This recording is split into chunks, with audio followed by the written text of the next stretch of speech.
a franchise that was dead in the water, and here we are in 2023 talking about Fatal Frame once again. Maiden of the Black Water hit critical acclaim through a lot of people, and Koei Tecmo is back at it again, bringing a Wii Exclusive Mask of the Lunar Eclipse. A lot has changed in 15 years, and Koei Tecmo took it upon themselves to re-update the Wii Exclusive into US and worldwide terms, but do we really think that it's something that's up to snuff? And I'll be honest, I think Koei Tecmo did a good job, but they kind of met us halfway, and we'll talk about that as to why. If you're curious about how Maiden of the Black Water works, you can find it right here, and you can see the differences between the Wii U version and the Switch and beyond. Mask of the Lunar Eclipse has you pitted as the amnesia-plagued Madoko trying to find out the truth in Rogetsu Island, and why she was captured there previously. Obviously, I'm keeping the story bare bones, that way you discover it for yourself, but Fatal Frame games are always known for having very intriguing storylines and are very in-depth, and it's something that you really need to explore. But as weird as it sounds, you're not here for the story of Fatal Frame. You know that it's good. But it was the first entry of the series to deviate from the 2D perspectives that were reminiscent of the original classic Resident Evils and really transverse to 3D third person. This was the first game to do that, and it was a new engine that from here onward you would be seeing in Project Zero, the Wii edition, as well as Maiden of the Black Water. But what's nice about this is that it allows you to explore this 3D space and see the environments pretty up close, allowing you to grab certain items and examine them or see ghosts from a different perspective. It's always nice to have a new inclusion of perspective, and I think universally, Fatal Frame fans have loved this new perspective. For review purposes, I'm looking at the translated patch by Trillium. Links will be down below, by the way, if you wanted to patch your Wii copy and play it on your Wii however you want to. 15 years have not been kind to Fatal Frame, and honestly, this title has not aged well.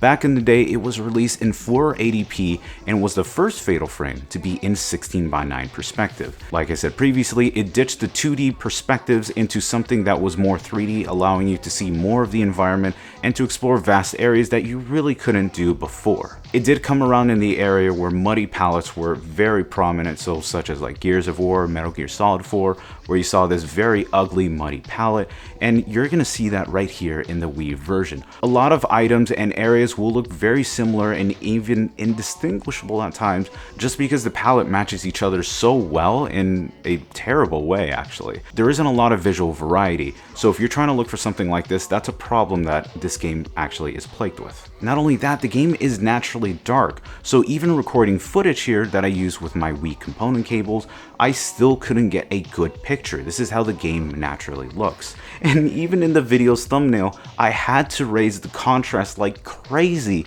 just so you could see a difference between the original and the new version. That already gives you a good indication of the problems this game already has. So the first implementation that Koei Tecmo actually did was more of a color correction, removing the muddy palette that we see that introduces some natural color and natural darkness in here. It almost looks like they applied a very nice LUT to the entire game, and because of that, you're starting to see new elements of the lighting system that was not present in the original. A great scene right here is in the flashlight scene where Madoko is actually picking the flashlight from the floor. You see a ray of sunlight coming from the window and cascading on the flashlight. That was something that was not in the original, but it's nice to see newer implementations of lighting, and even when you're seeing composed shots of some of the characters, you're seeing them in a very lovely light.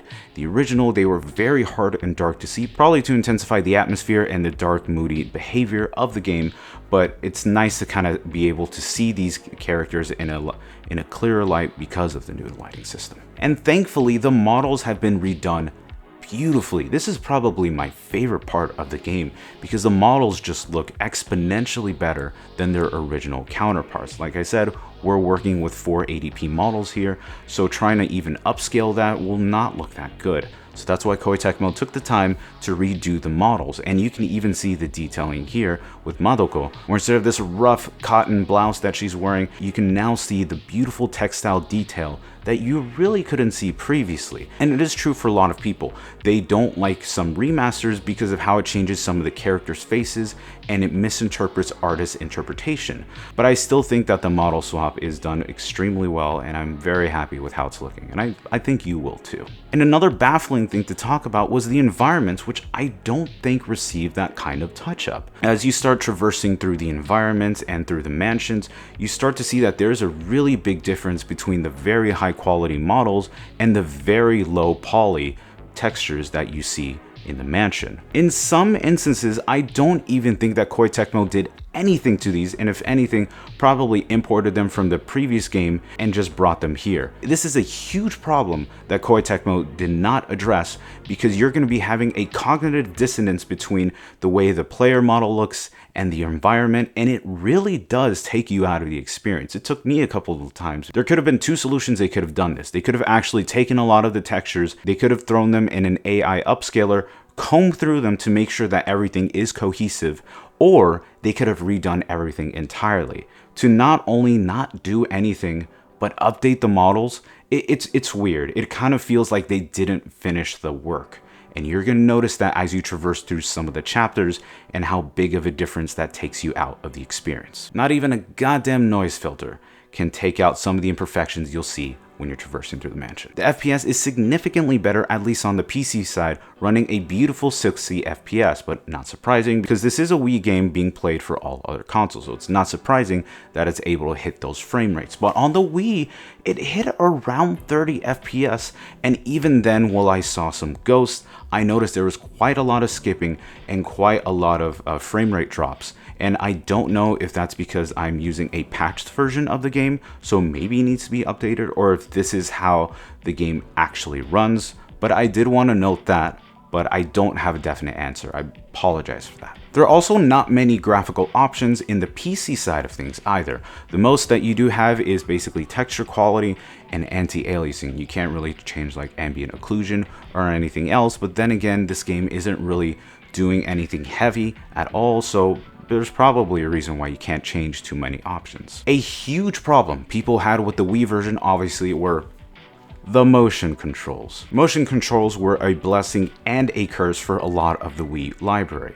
A lot of it has not translated well to 2023, and motion controls are a thing of the past. How it functions on the Wii, you use your left nunchuck in order to navigate your character, and the Wii remote to use the camera to go left and right and up and down. You can only imagine how much of a pain in the ass it is, because you're basically holding your Wii remote with your hand and you have to constantly extend it for long periods of time. You're not gonna like that. And as cool as it is to play it with the camera obscura, and you can tilt up and down to use the camera obscura, it becomes tiring very, very fast. So Koei Tecmo did a pretty solid job implementing these Wii motion controls into something that a controller can use. So it is nice to be able to play this game with a complete controlled layout, at least on PC, but the problems I do have is that it comes with two mappings. It comes with classic and it comes with action. The classic mappings is more consistent with how the classic Fatal Frames are, but I prefer the action a little bit more because it's mapped to how modern controls are, so for me, I do like that. But I really wish they could have done 100% button mapping. Even with the action moveset, it still doesn't feel consistent in the way I'd personally like to play it. Maybe it'll work for you, but at least for me, I'm not a big fan of that. That's something I wish they could have done. My final thoughts on this is that I did think that Koei Tecmo did a really solid job with this remaster, and you can tell they put a lot of heart and love into the lighting system and the character models. The environments are severely lacking because they have not been retouched whatsoever, and if anything are still the same as the original version. Button remapping would have been a really great addition. And even then, you're paying about $50 for this game, and it doesn't feel like it's on par with Maiden of the Black Water's remaster, so you're going to be having a problem with that. I don't think that $50 is worth the asking price, and the game is going to come lower. We know that. But I would have loved to see Koei Tecmo put just a little bit more effort. But even as it is, it's a solid experience. I don't think there's any reason you shouldn't play, especially since it's a Wii exclusive. But yeah, there's still a lot to be desired here. But what do you guys think? How are you going to be playing Mask of the Lunar Eclipse? Does the Wii waggle call you home, or do you think that playing it on every other version is the way to go? Let me know down in the comments below so we can have a nice discussion. Thank you guys so much for watching this video. I hope this was a very nice and concise way to look at how this works. I want to thank these guys right here for supporting the work that I do both here on YouTube and Patreon. It's because of you that I'm able to keep making videos like this. But if you wanted to see other videos that I've done, right here you can see all the others, including the Maiden of the Black Water comparison that I've done. Thank you guys so much for watching. I really appreciate it, and I'll see you very soon.